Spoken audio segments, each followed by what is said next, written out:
humans just are, meat eaters. We've been eating meat for millions of years. We've been apex predators for millions of years. Apex predators by definition are carnivores. That's what I was doing. Get rid of these stupid plants. And I just cut them out, and I felt massively improved for it. And to the point that I was 38 and I went back and started playing professional rugby again. Felt like a superhero. I felt like I was 22 again. And I felt better at 38 than I did at 28 for playing professional rugby. And so I started really digging into it and saying, okay, what the hell is going on here? What's the evidence for this? What can we prove? And as I was doing my own research and reading about this stuff, and I was getting really excited. I found the whole keto thing. I found thousands of studies on high-fat, meat-based ketogenic diets, which a carnivore diet is.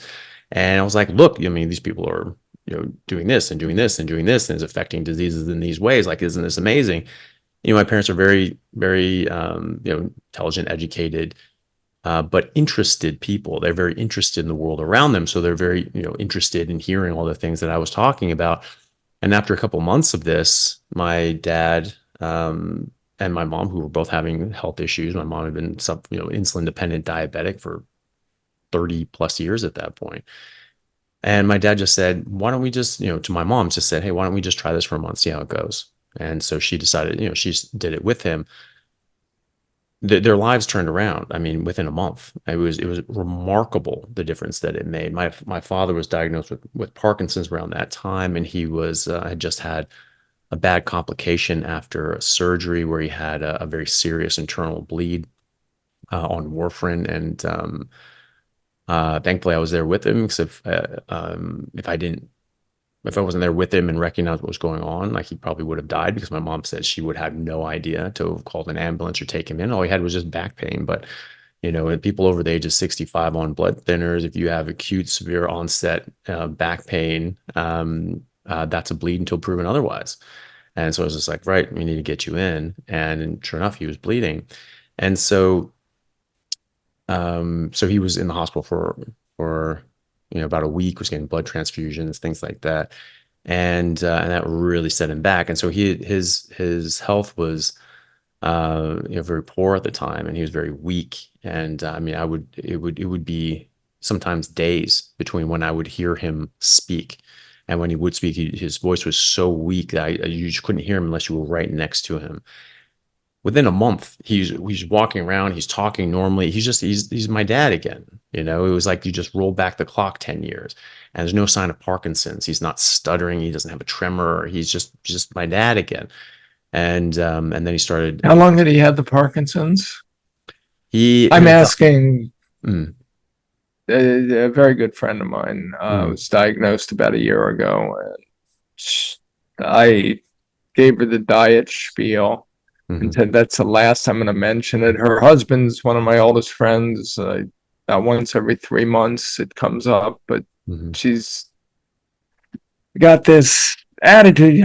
She likes food, she likes her wine, she's got enough problems with the Parkinson's, and I keep saying, just try it for a month. 1 month, strict. See what happens. Maybe you decide it's worth it. Best case scenario, it won't do anything. Then you can go back to your wine and your pasta. But I haven't had any luck. So. Yeah. Well, he had his doctor had been questioning whether he had Parkinson's for a number of years. There were some sort of subtle signs that his doctor had picked up on, but then it was confirmed on further testing and imaging as well, showing that substantia nigra had started to stop being as active. But it wasn't very profound at the time. But he was having memory issues, and like I said, there's a combination of things. He was very, very hard done by that hospital experience and that bleed. But his memory issues were gone. I mean, he started pulling out his old, grad textbooks from Berkeley and things like that from his PhD, and then started going through, all his physics books and math books and things like that. He started teaching himself Greek. I mean, it's just, something that a 78-year-old man typically doesn't do, and he wasn't capable of doing even a couple months earlier. and he just kept getting better. And both he and my mom started losing weight. My dad's yeah, his didn't really have many signs of Parkinson's after that. His progression has been, you know, very, very mild I mean, at worst. And then so it doesn't, certainly not following the typical pattern of progression in Parkinsonism for the last 6 years. He really hasn't had any progression to speak of.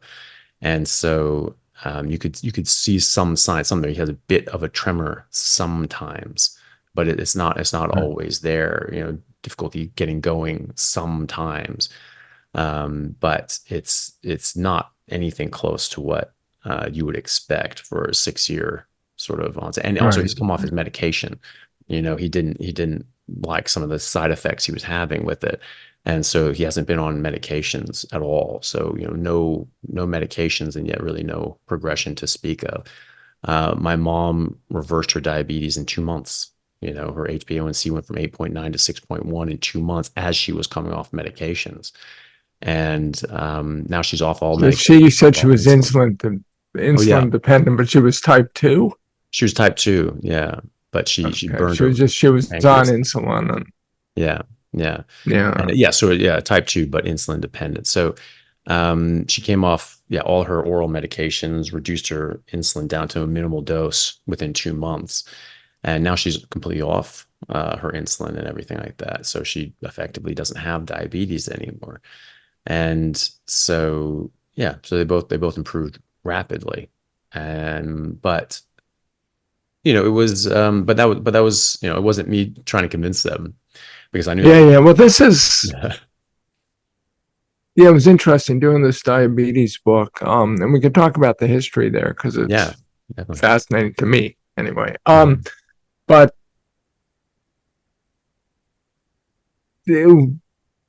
pushing, you know, keto or carnivore for people who are 20, 30, 40 pounds overweight, it's, you know, maybe it'll help. I mean, I'm sure they'll get better, but often they lose the weight that their life doesn't really change, right? You still don't like your job, your marriage isn't any good, being 30 pounds lighter isn't helping. And then, you know, the trade-off, you know, I mean, I think it's worth it.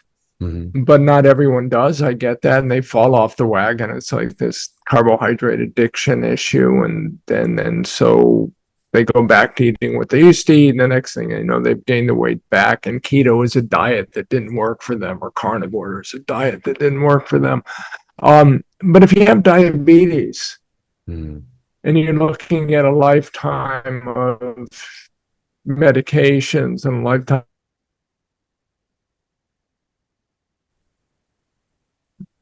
dependent, a lifetime of injecting yourself with insulin, I mean, it's a much different sort of trade-off. Now, being healthy means a lot more to you. Being unhealthy means a lot more to you. And so I always had this feeling that diabetes would be the sort of tipping point of this theory, because you could convince people, you know, look, try this diet and you'll essentially be healthy, or we can give you drugs. The Montreal physician, a woman whose name I'm going to forget now, we tell you, I'm glad your father's memory is terrific, but I may have to give up my broccoli. She said, she talks to her patients, and she tells her patients, look, I could give you a pill, or I could teach you how to eat. Now, unfortunately, we have the same, or fortunately, depending on how you want to look at it, we have the same situation with obesity and Wegovy. We can give you a shot once a week, or we could teach you how to eat. But if we teach you how to eat, we can pretty much guarantee you're not going to have side effects. You're not going to get inured to it. It's not going to blow up in your face 10 years from now. If you prefer a drug, you prefer a drug, and there's nothing we can do about that. But diabetes always struck me as a sort of place where you can go in and say, look, undeniably, you can put this disease into remission. You can be healthy if you eat right. Okay, no drugs, no medications, no blood pressure medications, no blood sugar medications, no worry about neuropathy neuropathies and going blind and kidney failure and all the other complications of diabetes. It happens even to people who try to keep their blood sugar good control with drugs. They still get these complications. And we can teach you how to eat. And it's good food. Hey everyone, really happy to announce a new sponsor for the show and for everybody down in Australia, Stockman Steaks, who are delivering high quality grass-fed and finished pasture-raised beef and other meats, flash frozen and vacuum sealed to your door, something that I've been enjoying a lot of myself recently as well. They also have a great range of specialty items such as high-fat keto mince and carnivore beef and organs mince with liver, kidneys, and beef heart as well. So use code Chaffee today for a free order of beef mince or another specialty gift along with your order at stockmansteaks.com.au, and I'll see you over there. Thanks, guys. Yeah, that's good too. Yeah. Well, to that end, no, it'd be great to hear more about your work with the Rethinking Diabetes book. I saw a lecture you gave on that at the Public Health Collaboration Conference in England. I was very, very interested by it. One of the things that interested me was, some of the early treatments for diabetes before we had insulin and things like that were low carb diets, were they not? Well, that's the thing. The first physician to successfully put a case of diabetes into remission and write about it in the literature was a British physician named John Rollo, 1797, treating Colonel Meredith, who comes in with all the symptoms of out of control diabetes. He was obese. He's lost a lot of weight. He's hungry all the time. He's thirsty all the time. He's peeing buckets. Rollo decides the way you diagnose the diabetes, not just the symptoms, but back then they would actually taste the urine. In an ideal world, you would have your assistant taste the urine, and if the urine was a little bit sweet, you knew that the guy had diabetes. So I figured if the urine's sweet, there's carbohydrates in the urine. The guy's not metabolizing carbohydrates correctly, and so let's give him a carbohydrate-free diet. And the original thing was sort of fatty, rancid meat and blood sausages, and he got rid of the rancid meat later, and didn't have to eat the blood sausages all the time. But the point is, Meredith got better.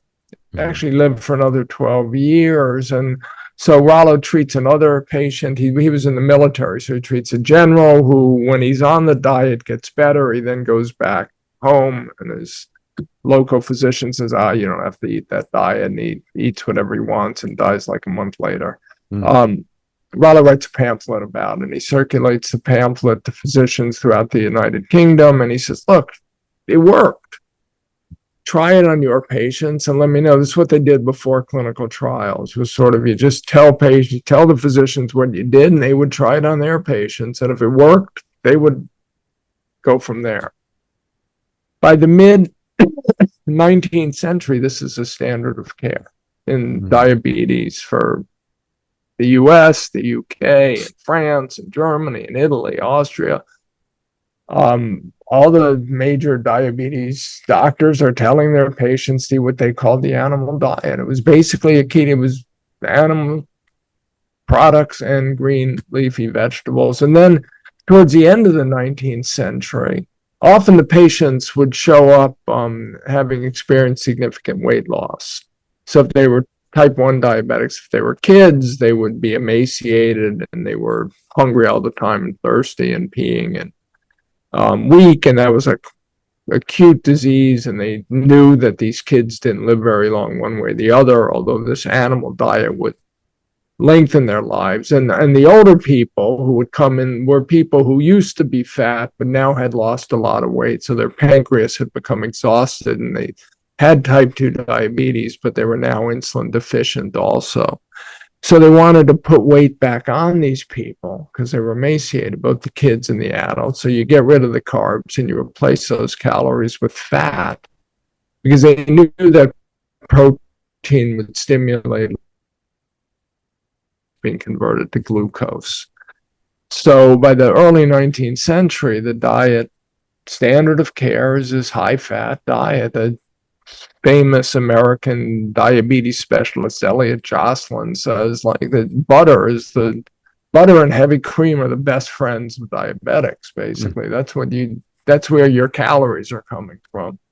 And they could keep these people alive indefinitely. Jocelyn got into medicine, into diabetes research because his mother had diabetes, and he went to Germany to study with these great German diabetologists, and they taught him how to do this high-fat diet, and he came back and put his mother on it, and she outlived everyone in his family.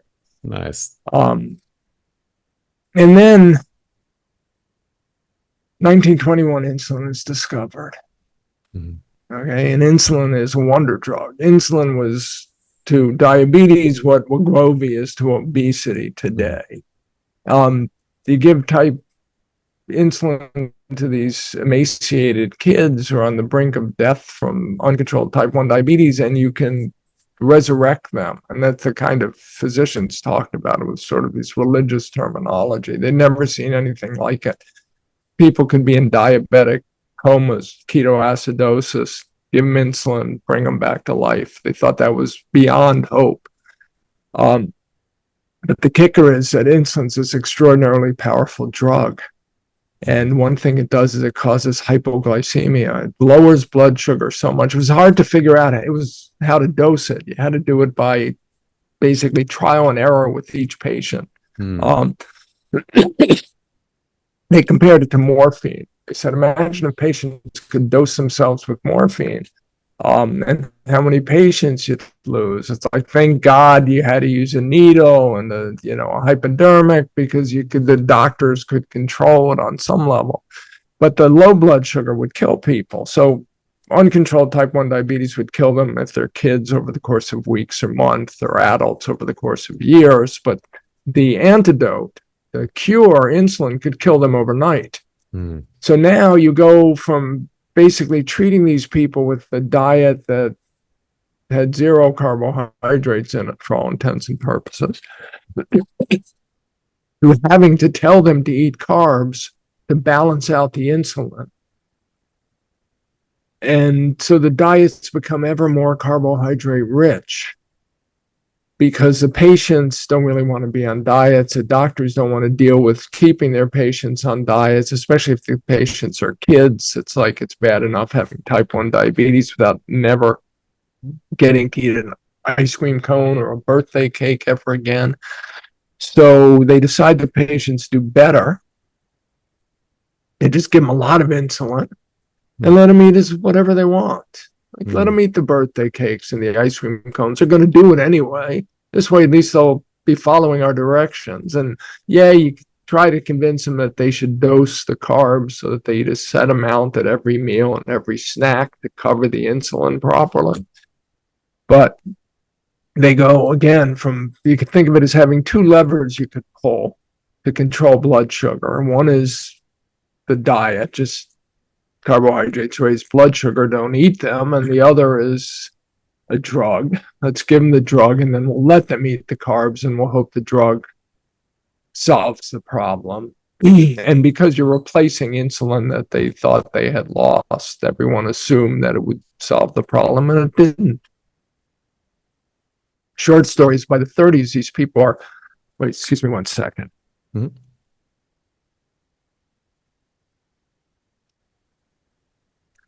I knew I should have brought water up to my office, but I didn't. Anyway, by the 1930s, these people are getting all the manifestations of the complications of diabetes. Kids who had been kept alive for 10, 15 years on insulin are now they're going blind, they're having kidney failure, the neuropathies, their limbs are being amputated, arteriosclerosis is blooming in every vessel in their body. And now they're dying prematurely and still tragically young, like in late 20s, early 30s. The older patients are getting the same complications, and the doctors assume that the problem is poorly controlled blood sugar. You're not doing a good enough job controlling blood sugar. So how do you control blood sugar better? Higher doses of insulin. Longer lasting insulin, new insulins, new oral hypoglycemic drugs. Nobody ever stops and says, Why don't we just tell them not to eat carbohydrates? And as soon as somebody does, somebody else says, oh, they're not going to go on a diet. Or if you don't eat carbs, they'll have to eat a lot of saturated fat, and that'll kill them from heart disease. So, again, the history is fascinating. And the revelatory thing to me was that even as this idea of evidence-based medicine came in the 1970s, 80s, 90s, and doctors started saying we have to have a strong evidence base for how we're treating our patients. You need randomized controlled trials to demonstrate that what you're doing is to do and better than other approaches. They grandfathered in some approaches. They never really thought about the alternatives, because at the time that evidence-based medicine emerged, they had long ago forgotten there were alternatives. And so this idea that you treat diabetes with drug therapy rather than diet was grandfathered in. And then they start doing all these randomized controlled trials, and the trials all fail. All their beliefs fall apart as soon as they start to test them. But this is where we were talking before. They don't change their minds. They don't change what they're doing, despite now knowing that what they're doing isn't working. And people like us come along and say, look, don't eat carbs. Yeah, it sounds complicated, but it's not. Just some foods aren't good for you. Don't eat them, and you'll be fine. And they look at us like we're nutcases, bad diets. You know how it's a very strange situation to be in. Hey guys, just want to take a second to thank our sponsor, Carnivore Bar. I don't promote many products because honestly, all you need to be healthy is to just eat meat. For those times that you're out hiking, road tripping, or stuck at work and you want a nutritious snack that is just meat, fat, and salt if you want it, the Carnivore Bar is a great option. So I like this product not because it's just pure meat, but also because I want the carnivore market to thrive as well. And the more we support meat-only products, the more meat-only products there will be available in the mainstream. So if this sounds like something you'd like to get behind, check it out using my discount code Anthony to get 10% off, which also applies to subscriptions, giving you 25% off total. All right, thanks guys. Yeah, very. I was speaking to a doctor and he said that he sort of saw this from the inside, and it really woke him up that a patient would come in and they look at it, their HbA1c, and like, oh, it's starting to go up, it's going up, it's going up. That's not good. We're going to have to increase your medication. We're going to have to increase your insulin. And then they go to the dietitian, and the dietitian says, oh, looks like the doctor's increased your insulin. Now you need to increase your carbohydrates because now you have too much insulin. Now you're going to need to increase, you have a minimum number of grams of carbohydrates. And then the next 3 months they come back in, oh, your HbA1c is up again. We're going to have to go your insulin again, and then your carbohydrates again. And it just kept going like this. It's like, when are you going to figure this out? That this is that you're causing the problem that you're trying to fix. I spoke to a type 1 diabetic who said, well, I couldn't ever do a ketogenic diet because I have to have carbs because I'm diabetic. And so I have to take insulin because I'm diabetic, and therefore I have to eat carbs because I'm diabetic. It's like, you've got those backwards. This is, so I'm a big fan of epigraphs. Epigraph's a little quote that starts a chapter. It's usually in italics. I love these things. I love quotes about good science and bad science. So I had an epigraph at the beginning of Rethinking Diabetes. It was from a patient, a young man with type 1 diabetes who I had interviewed. He had been a chef and became a journalist. So he interviewed me when I published my sugar book, The Case Against Sugar. And he had told me that he had type 1 diabetes. And I said, oh, I got to interview you because I'm going to write a book about diabetes. So he's telling me about being diagnosed in his mid-30s with type 1 and in Roswellan. And when you're diagnosed with any chronic or any disease, you're thrown into disease land. You know nothing about it. You've been living your life, thought you were healthy, and suddenly it's a whole world of complications and consequences and terms and drugs and treatments and processes you've got to learn about. And this happens to him with type 1, and he's getting his diabetes educator and his physician are explaining to him what the issue is. And they say, look, you've got type 1 diabetes. Your body doesn't make enough insulin anymore. So when you eat carbohydrates, your blood sugar goes crazy. So we're going to give you insulin.